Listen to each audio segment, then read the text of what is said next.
Mga sangkaalamin po natin itong matinding nangyari ngayon kay Senator Jinggoy Estrada.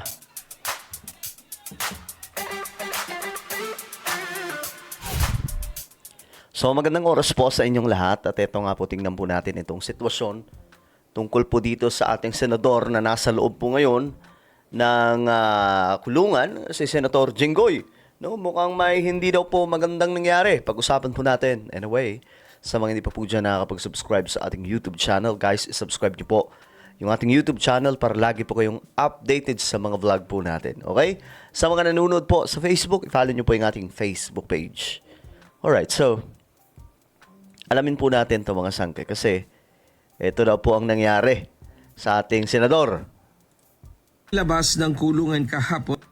Pansamantalang inilabas ng kulungan kahapon si Senator Jinggoy Estrada at dinala sa isang pribadong pagamutan sa San Juan City para ipasuri ang kanyang iniindang osteoarthritis o ang pananakit ng kanyang kanang tuhod. Actually guys, ano yan mga sangkay, nung hindi pa po siya, wala pa po siya dyan sa loob, nung normal pa po na nasa Senado po siya, nakikita nyo po yung lakad niya, iba na din po talaga No, mayroon pong mukhang may problema, mga sangkay. Pero ngayon, na nasa loob na siya, lalo pong magti-trigger yan. No, siyempre, stress, no, problema ka sa nangyari sa'yo. So talagang ganyan po ang buhay, mga sangkay. Matapos na sumailalim sa X-ray at MRI sa ospital, dito na diskubre na may meniscus tear o punit sa meniscus si Senator Jinggoy. Uy, naku po, ano ba yan? Delikado ba yan? Ang meniscus ay isang matigas at rubber na cartilage na matatagpuan sa kasukasuan ng tuhod. Grabe no, tingnan niyo yung balbas ni Senator Jinggoy. Yan yung bigote niya, sobrang haba na po. Ito ang nagsisilbing unan o shock absorber sa pagitan ng buto sa hita at buto sa ibabang binti. Ayon kay Dr. Fernando Siquia, isang orthopedic surgeon, karaniwang isinasa ilalim sa operasyon ng mga ganitong uri ng kondisyon. Oh, so delikado nga mga sangkay, no? Yan po. Hindi po basta-basta pala itong hinaharap niya. Kasi nga po, ayon po sa medical expert, no? Medical professional, na kadalasan mga sangkay, kailangan daw po talagang, kumbaga, operahan yan. No? At ewan ko, ano mangyayari dyan mga sangkay? Nasa loob po sa ang saklap ng nangyayari sa kanila no? Well, di pa naman natin matutuldukan yan kung totoo yung ginawa ni Senator Jinggoy o hindi. Kasi ngayon, as of now, mga sangkay, ginigisa pa po yung kanyang, pagdating po sa legal matters, ginigisa pa po yan. Kumbaga, tinitingnan pa, may mga hearing pang magaganap dyan, matagal-tagal pa po yan mga sangkay, until matuldukan. Pero, ako naniniwala ako, makakalabas din yan. Alam naman po natin sa Pilipinas, mga sangkay, di ba? So, we saw that it was a complete tear. O, ayan. Doktor po ang nagsabi. In what is known as, they would call it the root of the meniscus. So, it's a pretty bad tear. Kasi pag napunit yung meniscus at that point, it's as if you have no meniscus at all. Pero I explained to the senator na these types of tears usually end up with surgery.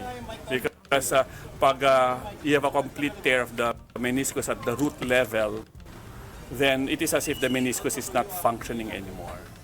Batay sa pagsisiyasat ng doktor, sinasabing nangyari umano ito habang tumatayo si Senator Estrada mula sa pagkakaupo kung saan napilipit ang kanyang kaliwang tuhod. Uy, pambira, no? Alam niyo mga sangkay, ewan ko kung ako naman, binibigyan ko ng si Senator Jinggoy kasi talagang may iniinda na po talaga yan mga sangkay bago pa po ipasok sa loob. At siguro sa edad na din po mga sangkay, kahit nga po si Senadora Loren Legarda, 'di ba? Ngayon humaharap din po sa nagpapagamot. Ganun din po lalong-lalo na po si Senator Rodante Marcoleta, mga sangkay, medyo matanda na po 'yun. So talagang ganun po ang sitwasyon nitong mga senador, mga sangkay na ngayon hinahabol po sila ng batas o pinapanagot po sila, mga sangkay, ng ating pamahalaan dahil di umano sa mga korupsyon, mga sangkay at kung ano-ano pa At ngayon, tignan natin mga sangkay kung saan aabutin tong mga kaso nila, mga sangkay.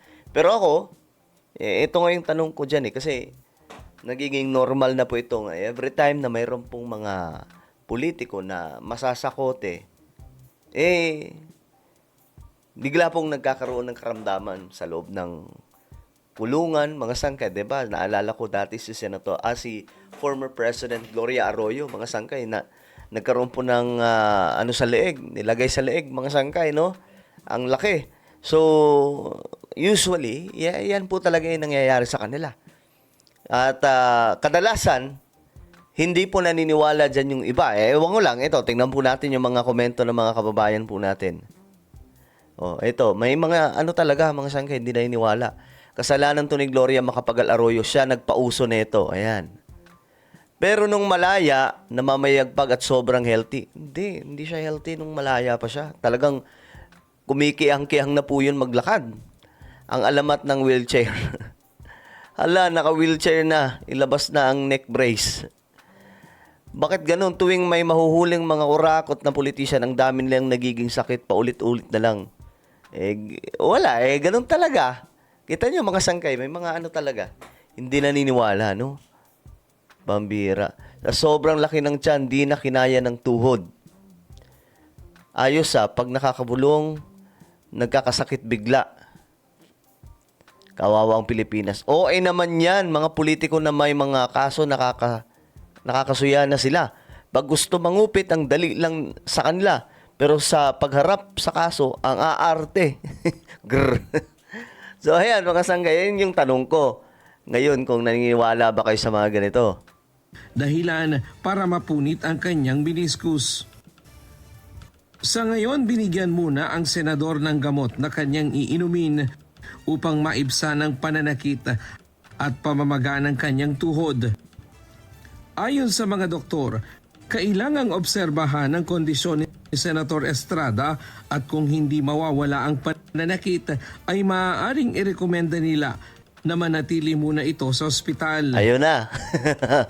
Samantala, pinabulaan na naman ng Bureau of Jail Management and Phenology o BJMP ang mga kumakalat na balita sa social media na nadulas umano si Senator Estrada sa banyo ng Quezon City Jail. Subalit paglilinaw ng BJMP, naglalakad lamang sa hallway ang senador noong August 26 nang bigla umanong sumakit at lumagutok ang kanyang kaliwang tuhod na sinasabing dati na nitong kondisyon.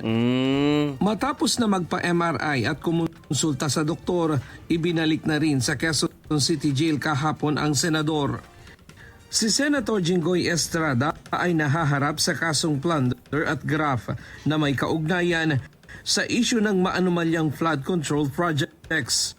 Well, anong opinion nyo dyan, mga sangkay? Tingin nyo, drama lang ba yan o talagang seryoso? Comment down below. At ako na po ay magpapaalam. Mag-iingat pong lahat. God bless everyone.